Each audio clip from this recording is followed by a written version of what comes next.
अगर ज़मीर जिंदा है तो आप खुशी मनाएं कि आप कलमा ला इलाहा इल्लल्लाह मुहम्मदुर रसूलुल्लाह पढ़ने वाले हैं। अगर ज़मीर जिंदा है, और अगर ये मर गया है तो इसे रमजान में जिंदा कर लें। अल्लाहु अकबर। बहुत सारे लोग तरावी नहीं पढ़ते हैं। जुमे में देखिए हजारों लोग, और तरावी पढ़नी हो तो, और बहुत सारे लोग चाहते हैं 6 दिन में हो जाए, कुछ चाहते हैं 3 दिन में मामला निपट जाए। तो आप किसको धोखा देना चाहते हैं? मैं पूछता हूं कई लोगों को, भाई किसको गुमराह करना चाहते हो, किसको बेवकूफ बनाना चाहते हो कि भाई हमारा काम 2-4 दिन के अंदर चल जाए? जिंदगी तमाम उम्र की चाहिए, इज्जतें तमाम उम्र के लिए चाहिए, सेहत तमाम उम्र के लिए चाहिए, और कुरान सिर्फ 6 दिन सुनने के लिए कोई हाफिज चाहिए?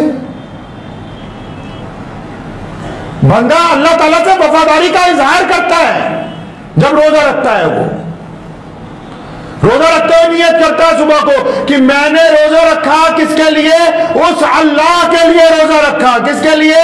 अल्लाह के लिए रोजा रखा। नफे और नुकसान का मालिक अल्लाह है, वहदहू ला शरीक अल्लाह है, और इस बात का ऐद करता कि अल्लाह मैं आपके लिए रोजा रख रहा हूं, कुछ हो जाए मैं रोजा तोड़ूंगा नहीं। और उसके बाद अगर फिर बंदा रोजे के तकाजे पूरा ना करे तो फिर वादा कहां चला गया? फिर मैं मानता हूं कि अगर तस्बीह ज्यादा की जाए सवाब ज्यादा मिलेगा, रोजा रखा जाए तो सवाब मिलेगा, नमाज पढ़ी जाए तो सवाब मिलेगा, कुरान पढ़ा जाए तो सवाब मिलेगा। लेकिन मेरे रसूल सल्लल्लाहु अलैहि वसल्लम ने फरमाया इन्नमल आमालु बिन्नियात, औ कमा क़ाल नबी सल्लल्लाहु अलैहि वसल्लम, फरमाया कि अमल का दारोमदार नियत पर है। अगर तो नियत हो गई है पाक कि अब अंदर बुराई किसी के लिए नहीं है, तब तो फिर सारी इबादतें कबूल हैं, सारी रियासतें कबूल हैं, थोड़ी है ये ज्यादा। और नियत में अगर फतूर है, रोजा रख के भी चुगली कर रहे हैं बैठे हुए, तो कोई फायदा नहीं इनको होने वाला है। रोजा रख के भी दूसरे की फिक्र है कि अच्छा ये कितना कमा गया, इसने किससे बेईमानी की, मुझे पता होना चाहिए। अरे हम खुद अपना अमल देखने के लिए तैयार नहीं। अगर अपनी किताब खोल ले रात को बिस्तर पर लेट के, तो हमारी आंखें शर्म से झुक जाएंगी, हम दूसरों के ऊपर तनकीद करने वालों में शामिल नहीं होंगे। हमें यह हक शरीयत ने नहीं दिया है। रोजा यही तो सिखा रहा है। और 30 दिन लगातार रोजा क्यों रखाए? पहला रोजा, दूसरा, तीसरा, चौथा, पांचवा, 30 दिन रोजे क्यों रखाए? रसूलुल्लाह चाहते हैं कि ये मेरी जो उम्मत है, रसूलुल्लाह चाहते हैं कि ये जो अब्दुल रहमान है, ये जो मोहम्मद शफी है, ये जो मोहम्मद जुनैद है, ये इनको आदत पड़ जाए मेरे दीन के मुताबिक चलने की, इनको आदत पड़ जाए मीठा बोलने की, इनको आदत पड़ जाए गरीब को उठाने की, इनको आदत पड़ जाए मिस्कीन से मोहब्बत से पेश आने की, इनको आदत पड़ जाए मस्जिद तक आने की, इनको आदत पड़ जाए कुरान की जियारत की, इनको आदत पड़ जाए माँ बाप की इताअत की, इनको आदत पड़ जाए लोगों के साथ सिला रहमी करने की। इसलिए 30 रोजे लगातार आपसे रखवा रहे हैं कि तुम अच्छे बंदे बन जाओ। कईयों ने तो फॉर्मेलिटी समझ रखी है। फॉर्मेलिटी में इस्लाम में कुछ नहीं है। इस्लाम दुनिया का वो मजहब है जिसको रसूलुल्लाह सल्लल्लाहु अलैहि वसल्लम ने इस तरीके से ऑटोमेटिक चलाया कि जो लोग इस सिस्टम में आ जाएंगे वो इज्जत पाएंगे। अल इज्जतु लिल्लाहि व रसूलिही वल मोमिनीन, जो इस सिस्टम में दाखिल हो जाएंगे वो इज्जत पाएंगे, उनके घर महफूज होंगे, उनकी इज्जतें महफूज होंगी, दुनियादारों के सामने कराएंगे कि ये मुसलमान है। लोग कहते हैं जाओ किसी गैर मुस्लिम से पूछो, वो कहे अच्छा तू मुसलमान है यार, तू झूठ नहीं बोल सकता है। आप झूठ बोल के देखें, सामने वाला कोई हिंदू भाई हो, सिख भाई हो, ईसाई भाई हो, दलित भाई हो, आप जरा बेईमानी करके देखो, कहता है कि शफी भाई यार तू तो मुसलमान है। मुसलमान तो झूठ नहीं बोल सकते ना। जो दीन के अंदर रसूलुल्लाह सल्लल्लाहु अलैहि वसल्लम ने इसको ऐसा बनाया कि दौलतमंद इसमें इज्जत नहीं पा सकते। रसूलुल्लाह ने इस दीन को ऐसा बनाया कि कोई बड़ी बहादुरी वाला इसमें इज्जत नहीं पा सकता है।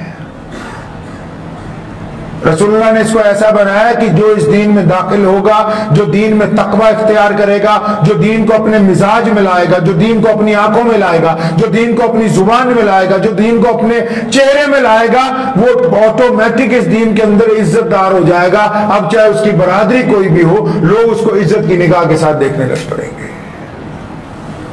सैयदना बिलाल कौन है? गौर रज़ी अल्लाह ताला, गुलाम है ना, हबशी है ना, काले हैं ना, मक्के के लोग उनको अंदर दाखिल नहीं होना चाहते, लेकिन आज हम जैसे करोड़ों मुसलमान ये चाहते हैं कि अल्लाह अगर हशर के मैदान में सैयदना बिलाल के कदमों की धूल हमें मिल जाए और हम उसी के नक्शे कदम पर चलते हुए जन्नत में पहुंच जाए तो हमारे लिए बहुत बड़ी इज्जत की बात होगी कि सैयदना बिलाल की वजह से हमें जन्नत में मिल जाए।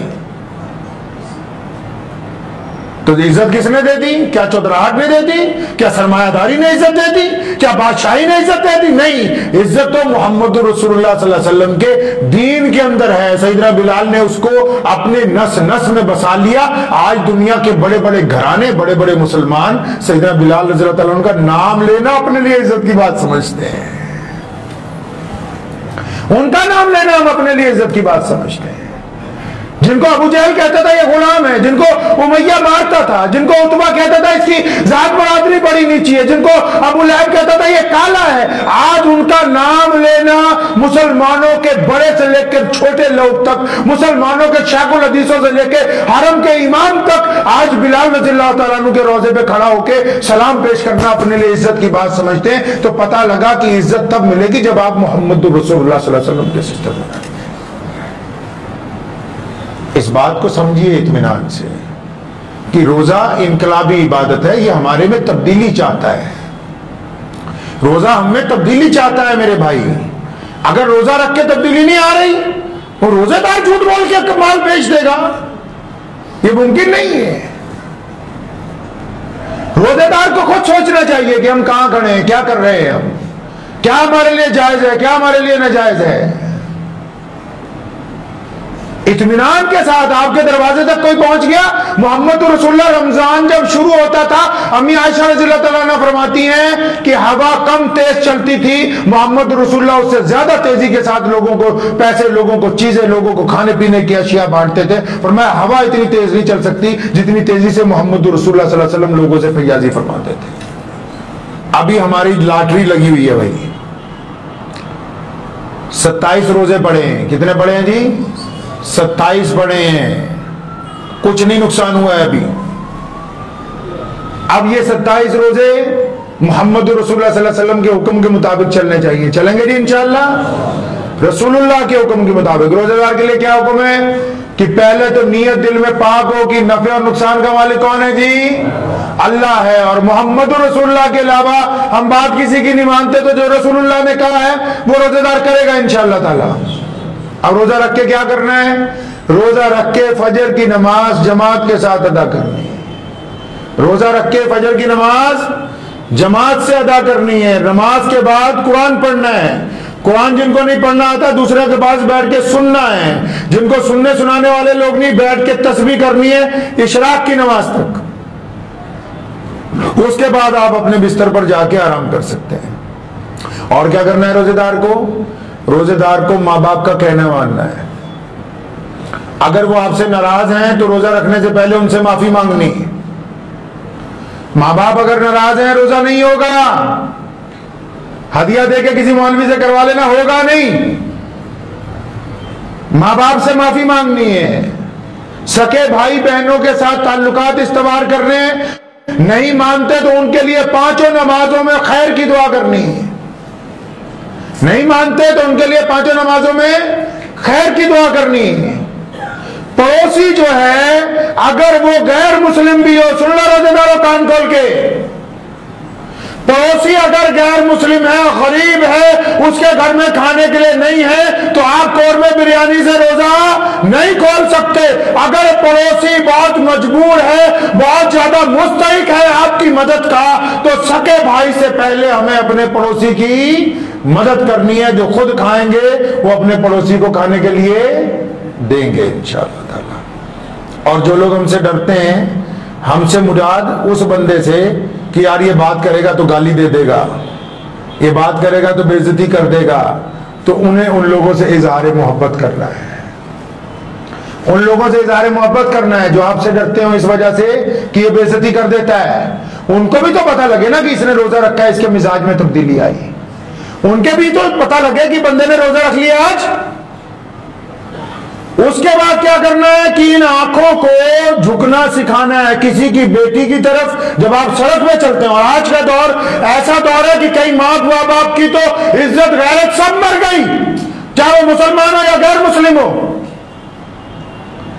आज के दौर में कईयों की तो इज्जत गैरत ऐसे मर गई कि बहन बेटियां बदतरीन गंदा लिबास पहन के भी अगर सड़क पे हो तो उनके माँ बाप को गुस्सा नहीं आता है। मैं तो हैरान हूं, वो कहते हैं कि मियां बीवी दोनों मुहज्जिब हैं, अब इनको गुस्सा नहीं आता क्योंकि इन्हें पर्दा नहीं आता, उन्हें गुस्सा नहीं आता। किसी शायर ने कहा था खुदा के फजल से मियां बीवी दोनों मुहज्जिब हैं, इन्हें पर्दा नहीं आता, उन्हें गुस्सा नहीं आता। तो खैर इस्लाम ने यह कहा कि औरतों को पर्दा करो, लेकिन उनसे पहले मर्दों को कहा, औरतों से पहले मर्दों को कहा कि अपनी निगाहें नीची कर लो। सिर्फ औरतों के ऊपर जिम्मेदारी नहीं डाली माशरे को पाक रखने की, मर्दों को कहा अल्लाह तबारक व तआला ने रसूलुल्लाह सल्लल्लाहु अलैहि वसल्लम के जरिए कि ये औरतें जब लंबा चौड़ा बुर्का पहनती हैं, इन मर्दों को भी बता दो कि अपनी निगाहें नीची कर लें। तो रोजेदार के ऊपर क्या जिम्मेदारी है कि जब बाहर सड़क पर निकले तो आंखों से जिना ना करे, रोजा टूट जाएगा। सड़क पर कोई गरीब टकर गया, वो आपके आगे हाथ फैला रहा है अल्लाह के लिए, तो उसको खाली ना लौटाएं, अपनी हिम्मत के मुताबिक उसको पैसे दें। घर वालों के साथ रोजा रख के जुल्म ना करें। घर वालों के साथ रोजा रख के जो सामने आ जाए तो बाज़ औक़ात उसको शुक्र के साथ खाएं, सब्र के साथ खाएं। मोहम्मद रसूलुल्लाह सल्लल्लाहु अलैहि वसल्लम ने बाज़ औक़ात 2 खजूरों के साथ सहरी की। हुज़ूर सल्लल्लाहु अलैहि वसल्लम की सहरी के और रमजान के कुछ और वाक़यात हैं। आज वक्त हो गया, अगले जुमे इंशाअल्लाह ताला अल्लाह ने चाहा तो आप हज़रात के सामने पेश करूंगा। लेकिन जब कोई बंदा आपके पास आ जाए तो उसको खाली ना, अगर नहीं दे सकते तो डांटे नहीं। कुरान ने कहा है कि यतीम को मिस्कीन को डांटो नहीं। अल्लाह ने फरमाया हरगिज़ मत इनको डांटना, उनको ना डांटे। फिर अपने मिजाज के अंदर तब्दीली लाएं कि यार मेरे में फला आदत गंदी है, वो मैं छोड़ दूं। अगर आप कुछ ऐसा करेंगे तो ये रोजा कबूल हो जाएगा। करेंगे इंशाअल्लाह ताला। ये तो हमें पता है ना जी अपने अंदर। कई मौलवी के पास आ जाते जी ऐसा हुआ था, ये हालत से पानी नीचे उतर गया था, रोजा टूटा तो नहीं टूटा। ये नहीं कहते कि जी फलां की बीवी से नाजायज ताल्लुकात थे, मेरा रोजा टूट गया कि नहीं टूटा। कि जी दुकान पे 200 रुपए नाजायज किसी ग्राहक से ले लिए, रोजा टूटा कि नहीं टूटा। इस जो अल्लाह ने ये मीटर लगाया हर बंदे के दिल में, कहा यहाँ छाती में लगाया है। अगर जमीर जिंदा है तो आप खुशी मनाएं कि आप कलमा ला इलाहा इल्लल्लाह मुहम्मद रसूलुल्लाह पढ़ने वाले हैं। अगर जमीर जिंदा है, और अगर ये मर गया है तो इसे रमजान में जिंदा कर ले।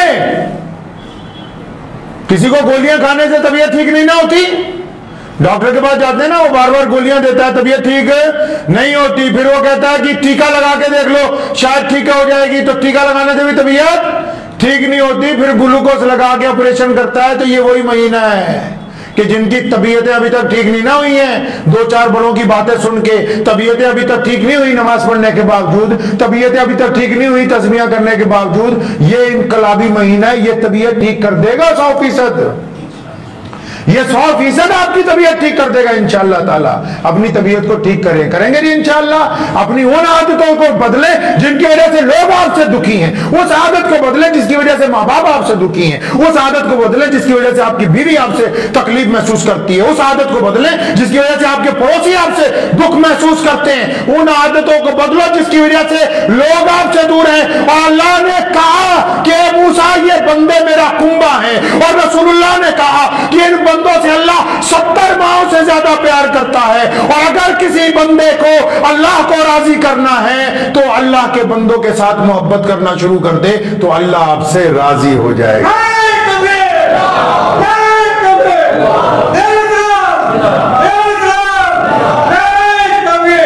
दुआ कीजिए अल्लाह ताला इन बातों पर मुझे भी और आप सबको भी अमल करने की तौफीक अता फरमाए। व आखिर दावाना अनिल हम्दुलिल्लाहि रब्बिल आलमीन। मुझे उम्मीद है कि आपको ये वीडियो पसंद आई होगी।